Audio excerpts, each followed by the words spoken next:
what's up YouTube? My name is Games, and today we have a special little treat for all of you WWE 2K17 Car Creation Series fans. What all of you are looking at in this current moment of time, is Mason Scott. He is a car that I just finished making a little while ago. Just finished literally everything. I got to do his entrance, but that's going to be taking me like a good 3 minutes. So I just figured I'd show him to you guys now. This is Mason Scott. Now, I'm not sure if I'm going to be debuting him in the universe mode anytime soon. The reason I'm showing him to you guys is because I'm entering Mason Scott here in VD Predators Con Contest, which I have no idea when it's supposed to end, so I'm going to upload him very soon. And this is supposed to be my entry to the car contest. I thought it'd be cool for you guys to see it. I had two attires for this car. This one is kind of more of I was trying to make a Widowmaker gimmick. He's a heel regardless. Both attires are very heelish. This one is kind of like a Widowmaker. I guess you could say he's just a kind of destroyer of whatever he gets in the ring with. He's a very aggressive wrestler, very brutal and very high impact when he's wearing this attire, which is under this gimmick, just extremely brutal and extremely mean. Which is why I thought Widowmaker would work, because he's making widowers, so he's the Widowmaker. Which is why I also have these spider logos. I think these are like Spider-Man. These might be like the Venom Spider-Man logo. Also have this nice little tattoo right here. I don't know why I have that, but I just thought it's cool. You may have noticed already that I am using a face texture here. I tried to use it. I did the best I could. Honestly, I'm not super happy with it. This is like one of the default face textures. I also use some face paint so they can kind of match the skin tone a little bit. So that's also why it looks like this. It's not like 100%. I'm gonna show you guys what it looks like if I was not to use the face paint. So this is what it looks like with the face paint. This is what it looks like without. Yeah. Damn. Yeah. So that's like an issue. I actually forgot it looks like. It looks really fucking ugly. So I'm going to be using this face texture. I'm going to be using the face paint just so it can match the skin tone. It doesn't look so bad to my opinion. It's just that I'm not used to using face textures. I never used them before. This is the first time ever using a face texture since its debut in the WWE Games period. Since 15, 16, and everything else is the first time using it.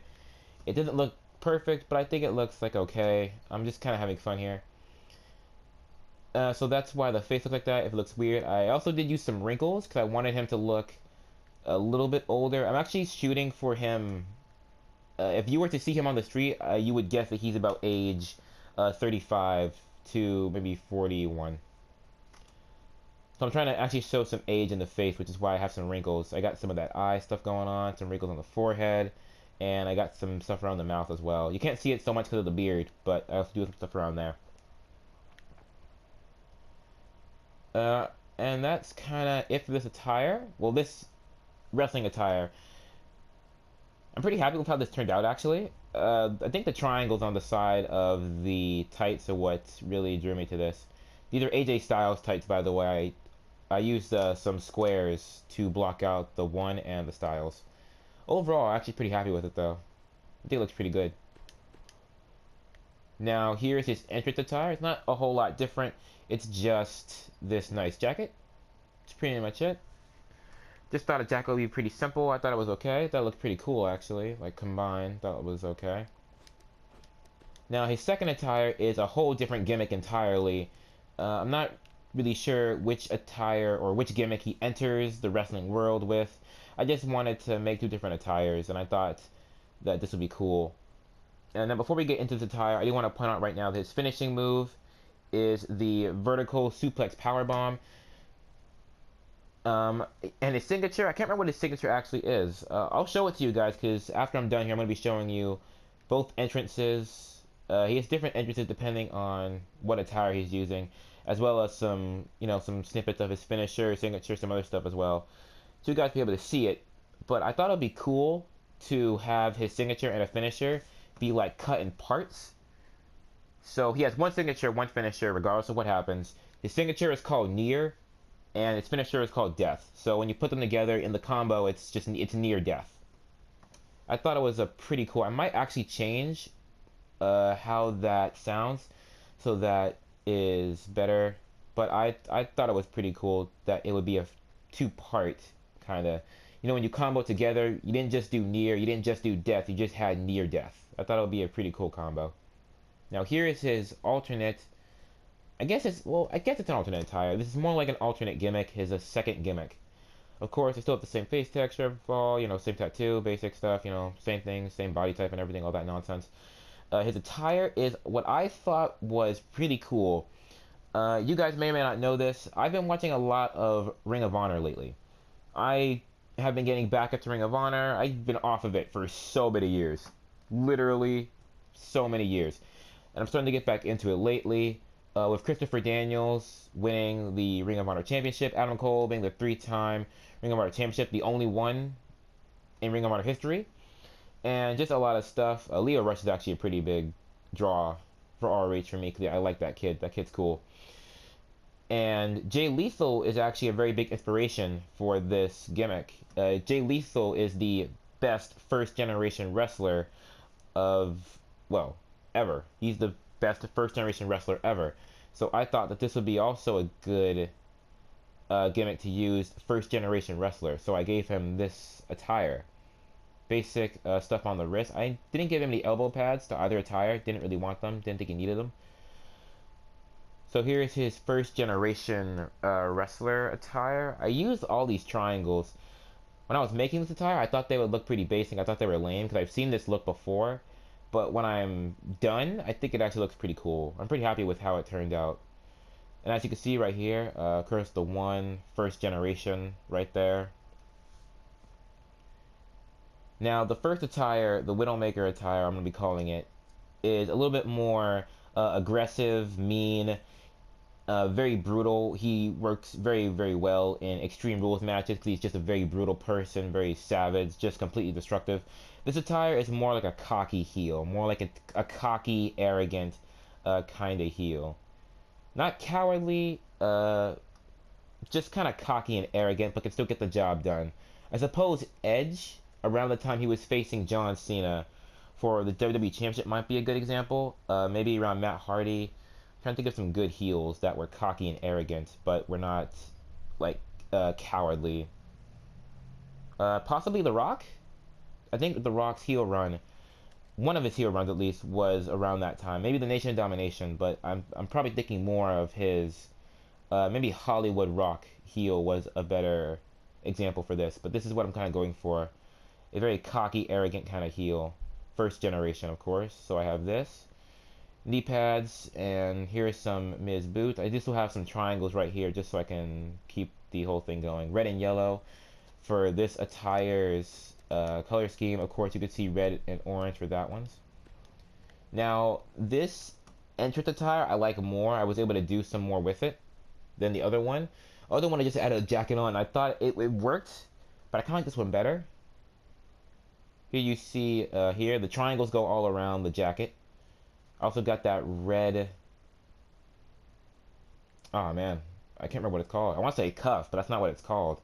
A cuff is at your, like your wrist for your sleeves and everything. I don't know what this is called. I can't remember what it's called. I'm sorry, guys. But it is red right here. And I also have this right here, first generation, of course, to match the Trunks logo right here. Now, see, what I did was that I'm gonna fix in a moment. I messed up the one. You see, the one is supposed to not do that. You can see it on the circle right there. You can see it right here. I gave the one an outline, thinking it would look better, it would look a little bit cooler. It did not. So I have to fix that. I actually forgot to fix it before I started recording, so I'll fix it in a moment. Just pretend it's not there. Pretend it's like these little blotches on the circle are not here. And the first generation still, of course, because he's a first generation wrestler. I thought this was pretty cool. I'm pretty happy with this, guys. The second attire, this one, I'm calling it the first generation attire, is very, very cocky, arrogant heel. I thought it was pretty cool, and it really does look good for me. I think it's pretty cool. I'm having a lot of fun with this. Like I said, I am entering this in the VD Predator card contest, which is why I'm showing this to you guys. Not sure if he's gonna make an appearance in universe mode. Maybe he will, maybe he won't. Haven't decided yet. This is my first time using a face texture, so yeah, not sure how I feel. Normally, I don't like using fake textures. I guess I'm kind of old school that way. I like the old style of card creation where there was no face textures. You just made your character look as good as you can with sliders and stuff of that nature. But I actually am pretty happy with the face texture. Actually, you know what? Let me take that back. I'm happy, but I'm not. I'm happy that I used it. I think it looks decent for my first time. Now, the problem with the face texture is that I'm not happy with what I had to use. I had to use one of the default face textures that you get when the game is released. When the game comes, you get like those six face textures, 3 male, 3 female. I used one of those. And the reason I used one is because I couldn't find a face to use on the internet. Like, I couldn't find any face textures to download on community creations. I couldn't find anything on the internet that I could really use. I mean, I did find some stuff on the internet I could use. The problem is that I actually found all those things when I already created the car, and I didn't want to change it. Because in the end, it turned out looking good. So I'm not sure if I missed something. If there are like face textures, like if there's a website for face textures I could look up, download some, and then it would be easier. Or if I'm just doing the face textures wrong. I tried to download some actual superstars to use their faces for the character. Like I tried to download characters that I or superstars that I like actual people, like Bobby Roode, Ricochet. I tried Jay Lethal, Leo Rush, some other people, but it didn't really work out. So I had to settle for one of the defaults. But I think, end of the day, it does look pretty good. Pretty happy with how this looks. So I'm gonna stop talking, guys. I'm just gonna let you guys enjoy the rest of the video. I am gonna show you guys his entrances. I'm gonna be changing them up. The entrance for the Widowmaker attire that we're seeing right here is going to be different from the first generation attire that we are going to be seeing after that one. And then I'll also show you guys his finisher, his signature, some other highlights and things of that nature. So hope you guys can enjoy the video. I had a lot of fun making this, and you guys can go check out VD Predator for his car contest that's coming up soon, I guess. Hope you all have a nice day, and I will see you guys in the next video. Peace out.